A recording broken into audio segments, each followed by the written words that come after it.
So, ayan, ito na yung nabalatan natin. Patatas. So, ayan, kumulo na. Hango na po natin ito. So, ayan, set aside muna natin yung patatas. Carrots. So, pinaglagaan dyan pa rin. Ang pineapple. So, i-drain natin. So, ayan, ihango na natin ang ating carrots. Tumalambot na siya.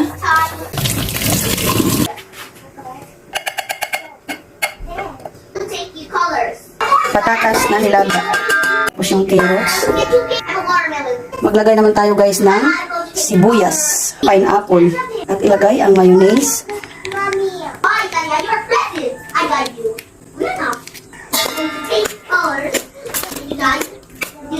Ang ating dessert ngayon guys ay napaka-healthy.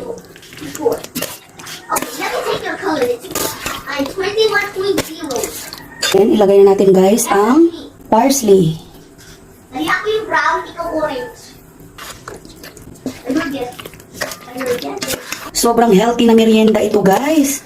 Wow, perfect na perfect po ito sa ating mga kids na hindi kumakain ng mga gulay. So, why not gawa natin ng paraan mga mami? Talaga namang magugustuhan nila kasi vegetable salad. Di ba?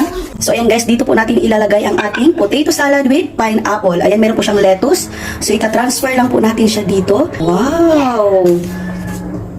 Super yummy. Perfect na perfect, guys. Pag meron tayong mga occasion, ayan, pwede na po ito pang dessert. Ayan, guys, napakadali lang po niyang gawin. Talagang effort lang din siya doon sa paglalaga-laga, no? Pero madali lang talaga siyang hinahalo-halo. Ayan.